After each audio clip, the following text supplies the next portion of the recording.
Hello and welcome to the channel. Today I will discuss, this is a new series that I will start, and it will contain orienteering or navigation, if you put it like that. And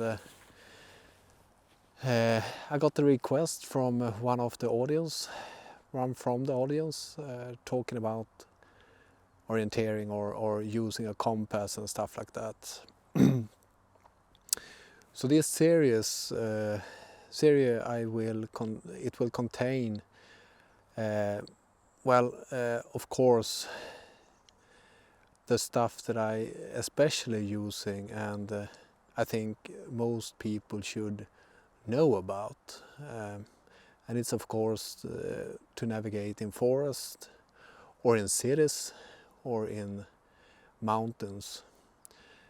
You also of course have navigation in sea, but I'm not that really comfortable of saying that I'm an expert in navigation at sea, but I think it will also apply to that.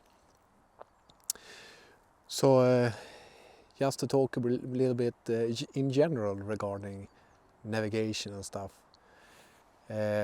What is really interesting is that people say that I don't need this stuff when I'm just in the city and stuff like that, but to be honest, if you want to go to a shopping mall that you have never been to, or you're coming to a new town and you want to find the right place to get some meal, you need to know how to navigate to the place you want to go.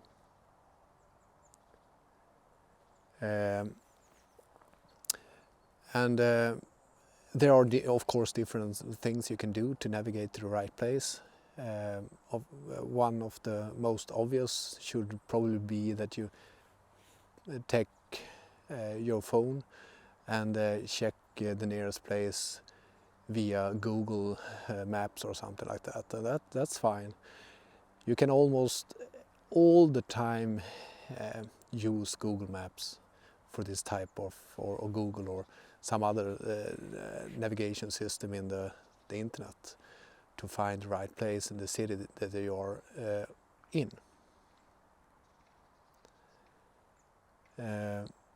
And that's okay, but if you don't have the phone and you can't use the phone, you should of course know how to use a map.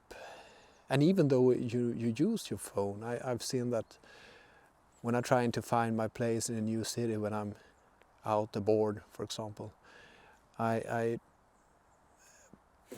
take from my phone, and it seems like the map doesn't rotate as it should. So sometimes you have to use your brain to understand that this map isn't really following my direction of movement, which means that you have to translate this map, virtual map, into your brain and get it right in the environment you're in, of course. So you have to think twice. If you have a paper map, of course, you are not really in such a problem. Then you need to, of course, take your map and have it the right direction if you're in towns and stuff like that. But in general, it's easier to, I mean, you have it, it's big, you can see it clearly, but you won't maybe find all the restaurants that are available. So that might be a pity, but you can ask in hotels and stuff like that, and you can ask your way all the time in your movement, if there are kind people around, of course. So that's people in general. I find that there are no need in knowing this kind of navigation or how do you get from point A to B if you don't even know the terrain in town or if it's in woods. So I think it's the same thing. You have in the woods, you have a forest, but you have mountains, you have valleys, you have exactly the same thing. You are moving in the terrain instead. So the only difference might be that you haven't people to talk to, and you might have the difference that you haven't got any connection via your phone or something like that. And that might be a really big issue, of course. Then you have to use your map and your compass. The compass is used to put, of course, the map in the right way, so you know which direction you should move, and also to, in the movement or in the terrain where you're moving in, it's a little bit easy if you know how to use the compass and take out the direction and move that way, of course.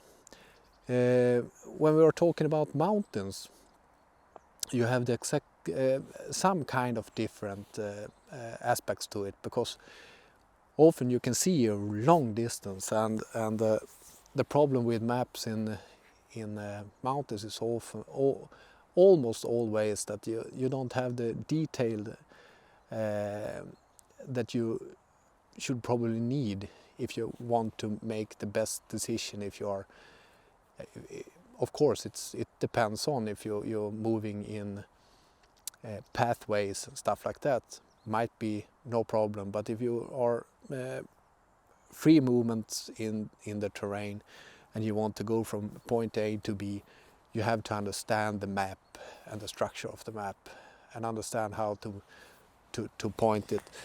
And then you have the second thing, which is not the same thing in the town or a city, and that is if you get really low clouds and you get fog and stuff like that, and you're not able to see where you're going. That might also be a big issue. And of course, you shouldn't.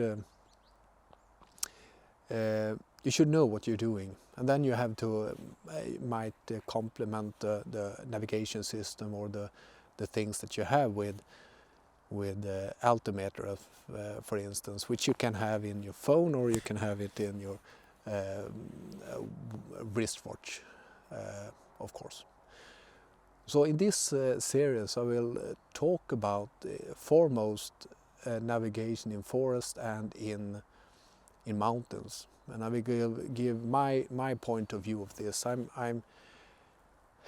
like to do this stuff, and I think I know some points that might be helpful for you guys that haven't navigated in forest that much, and some tips and tricks, hopefully, and how you can also, of course, use the terrain or the surroundings to understand which way is north and south, west and east, of course. But my main point in this series will be, of course, talking about forest and the mountains.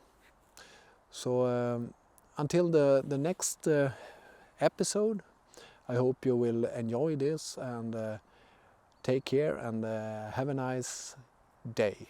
Bye.